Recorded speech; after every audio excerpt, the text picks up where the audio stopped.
Hello student, मैं कृष्णा कुमार आप सभी को VMC क्लासेस सिरारे में आपका स्वागत है।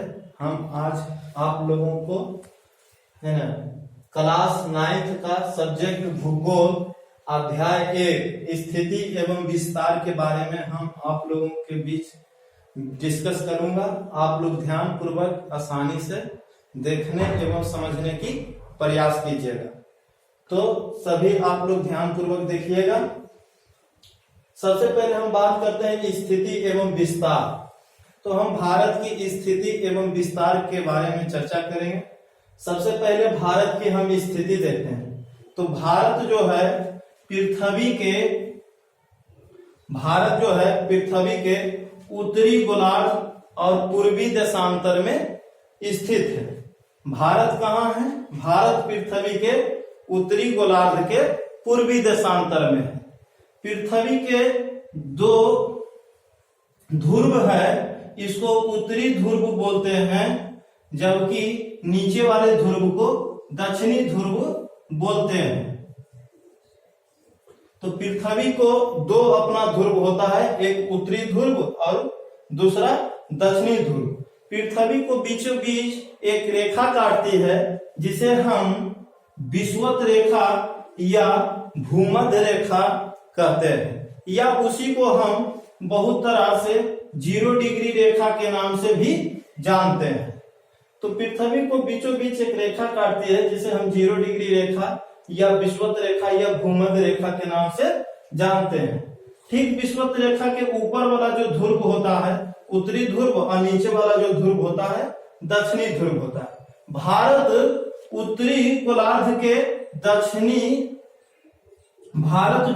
उत्तरी गोलार्ध के पूर्वी देशांतर में स्थित है। भारत की स्थिति कुछ यहाँ इस प्रकार से स्थिति है। तो भारत जो है उत्तरी गोलार्ध के पूर्वी देशांतर में स्थित है। तो हम अब भारत की बात चर्चा करेंगे। तो सबसे पहले हम भारत की अक्षांशीय विस्तार के बारे में करेंगे। तो भारत के जो अक्षांशीय विस्तार है 8 डिग्री 4 मिनट से 37 डिग्री 6 मिनट उत्तरी अक्षांश में स्थित है, जबकि देशांतरीय विस्तार 68 डिग्री 7 मिनट से 97 डिग्री 25 मिनट पूर्वी अक्षांश में स्थित है। इस प्रकार से हम भारत की स्थिति एवं विस्तार को देखेंगे। तो सबसे पहले मानचित्र में पढ़ने से पहले हम ध्यान देंगे कि ऊपर वाला जो हिस्सा होता है उसे हम उत्तर बोलते हैं, और नीचे वाला जो हिस्सा होता है उसे हम दक्षिण बोलते हैं, और इस वाले हिस्सा को हम पूर्व बोलते हैं, जबकि इधर बाएं वाला हिस्सा को हम पश्चिम बोलते हैं। इस प्रकार से 4 दिशा होता है, ऊपर में उत्तर, नीचे में दक्षिण, इस तरफ पूर्व और इस तरफ पश्चिम। चारों दिशाओं को देखते हुए हम अब भारत की पड़ोसी देश के बारे में चर्चा करेंगे। तो भारत की पड़ोसी देश जो है, अगर कुल बात किया जाए कुल पड़ोसी देश की संख्या, तो भारत के कुल पड़ोसी देश की संख्या 9 होती है, जिसमें 7 स्थलीय होती है, जबकि 2 जलीय पड़ोसी देश होता है। तो हम लोगों को अर्थात इस प्रकार से देखेंगे उसका स्थिति एवं विस्तार, किस दिशा में कौन पड़ोसी देश है। पड़ोसी कहते हैं किसे? भारत के जो संबंध अर्थात कह सकते हैं भारत के सीमाएं को छूने वाले देश भारत की पड़ोसी देश कहलाएंगे। तो सबसे पहले हम बात करते हैं कि आपका पड़ोसी देश। तो हम सबसे पहले शुरुआत करते हैं भारत के पश्चिमी पड़ोसी देश से। तो भारत के पश्चिमी पड़ोसी देश जो है पाकिस्तान है। भारत का आपका पश्चिमी पड़ोसी देश जो है पाकिस्तान है। इस प्रकार से भारत का इस हिस्सा में अफगानिस्तान है। भारत का इधर जो इस हिस्सा में जो पड़ोसी देश है ये अफगानिस्तान है, और अफगानिस्तान सिर्फ एक राज्य को छूता है, भारत के सिर्फ जम्मू कश्मीर की। और इस हिस्सा की बात करें तो सबसे ऊपर में जो पड़ोसी देश है वो चीन है, और उसके बाद नीचे में जो पड़ोसी देश है नेपाल है। इस प्रकार से ऊपर चीन हो गया और नीचे नेपाल हो गया।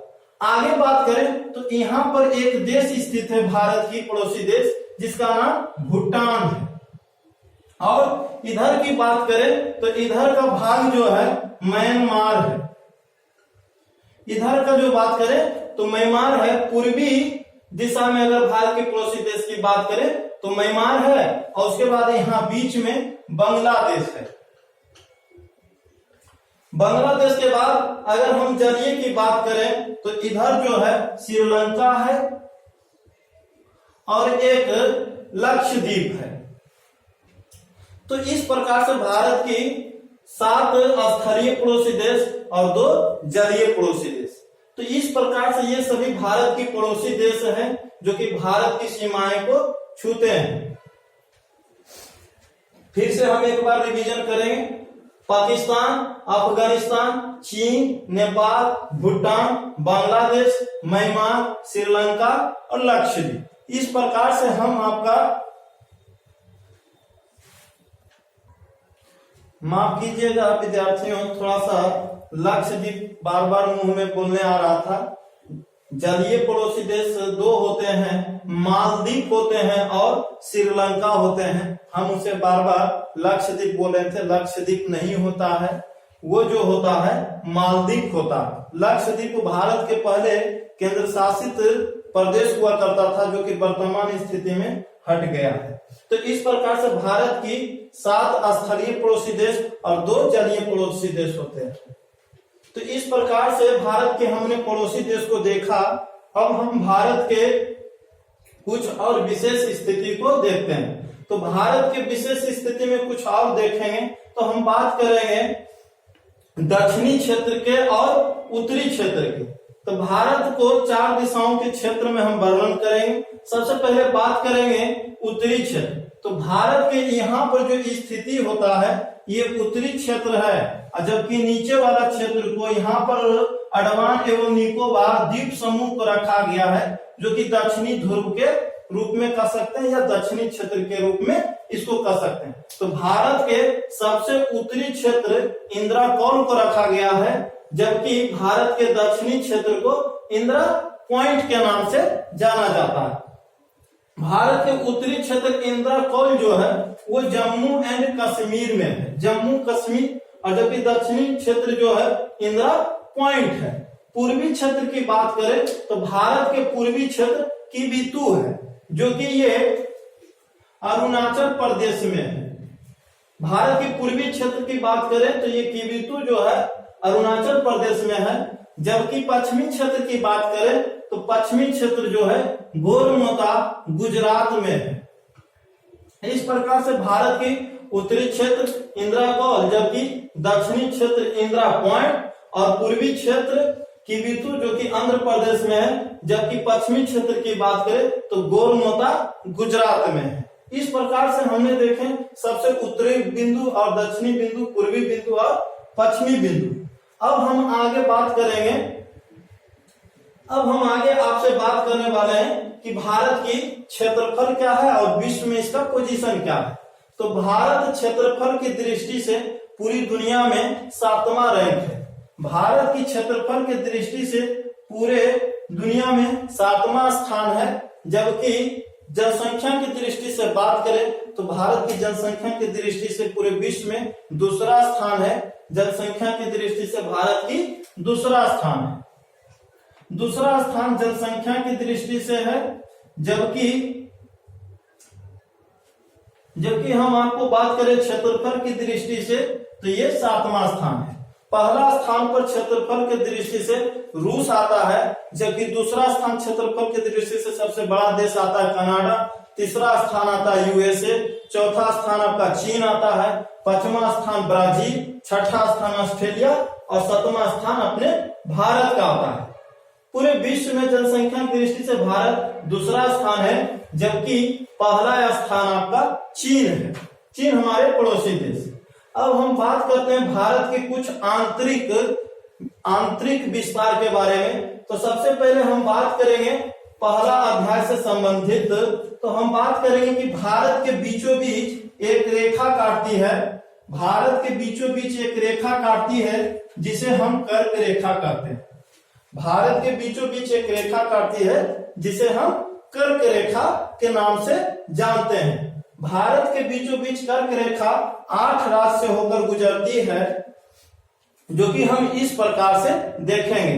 भारत के बीचों बीच 8 राज्य से होकर कर्क रेखा गुजरती है, जो कि इस प्रकार से है। अगर हम इस सभी राज्यों को क्रमबद्ध तरीके से याद रखने की प्रयास करेंगे तो इसका एक छोटा सा ट्रिक देखेंगे। मित्र पर गमछा झार, मित्र पर गमछा झार।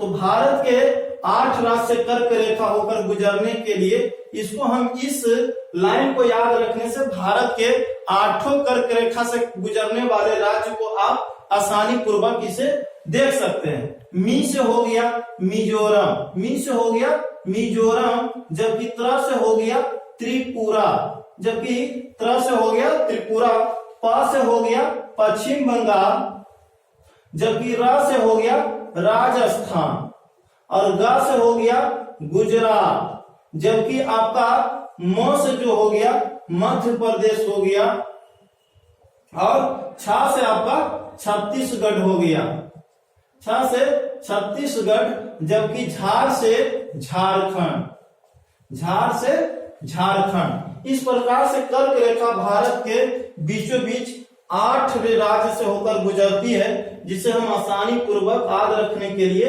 एक ट्रिक मैंने बनाया, मित्र पर गमछा झार। मी से मिजोरम, त्र से त्रिपुरा, प से पश्चिम बंगाल, र से राजस्थान, ग से गुजरात, म से मध्य प्रदेश, छ से छत्तीसगढ़ और झार से झारखंड। आपको हम बता देते हैं रांची, यहाँ पर झारखंड की राजधानी रांची जो है कर्क रेखा के एकदम ऊपर स्थिति में स्थित है।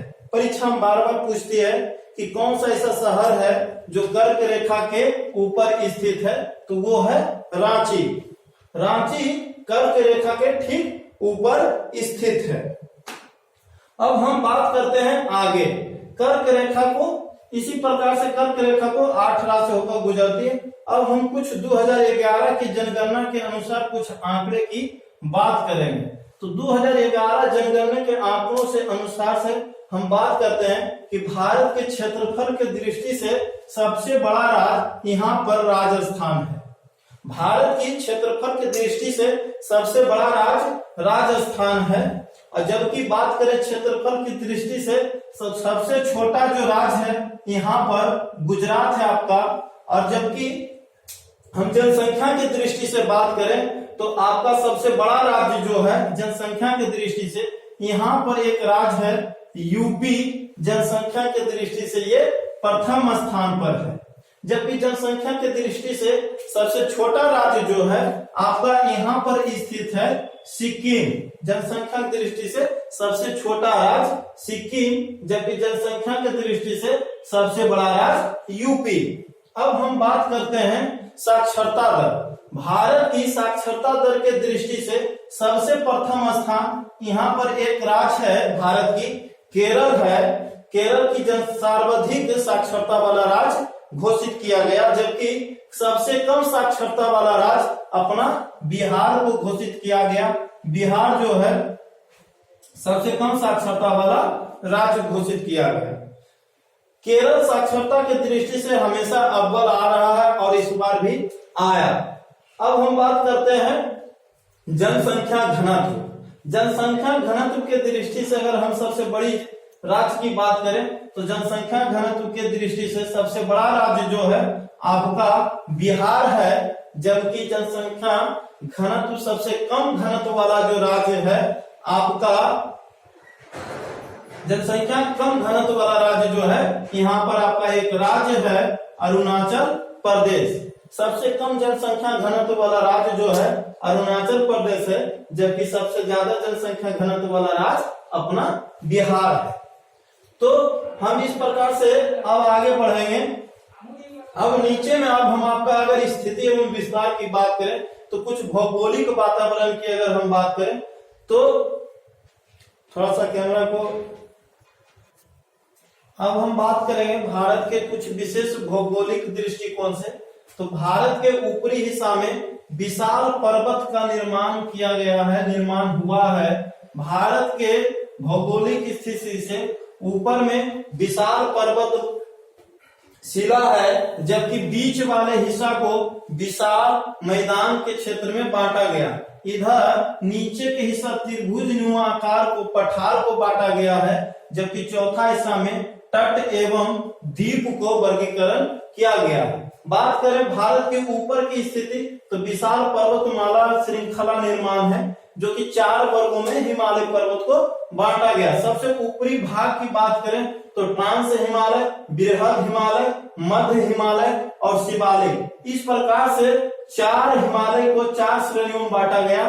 ट्रांस हिमालय, बृहद हिमालय, मध्य हिमालय और शिवालिक। इस प्रकार से ट्रांस हिमालय की कुछ ऊंची ऊंची चोटियां हैं, जैसे यहाँ पर सबसे ऊंची चोटियां हैं K2, काराकोरम K2, जिसे हम गार्डगिन आस्टीन के भी नाम से जानते हैं।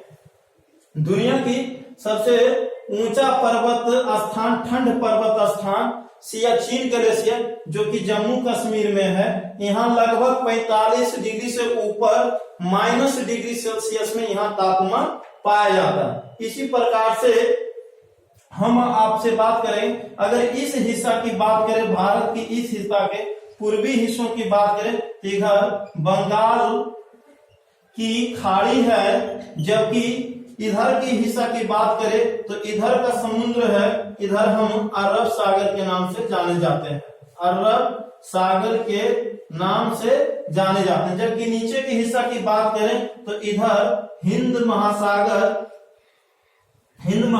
है। तो इस प्रकार से भारत की भौगोलिक स्थिति बहुत बेहतर है, जो कि पढ़ने को हम नेक्स्ट चैप्टर में देखेंगे।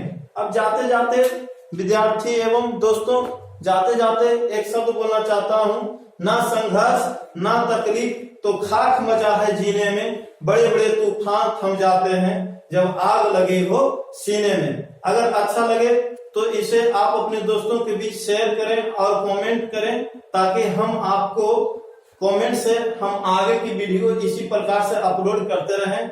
आपका फिर से जाते जाते स्वागत। Thank you.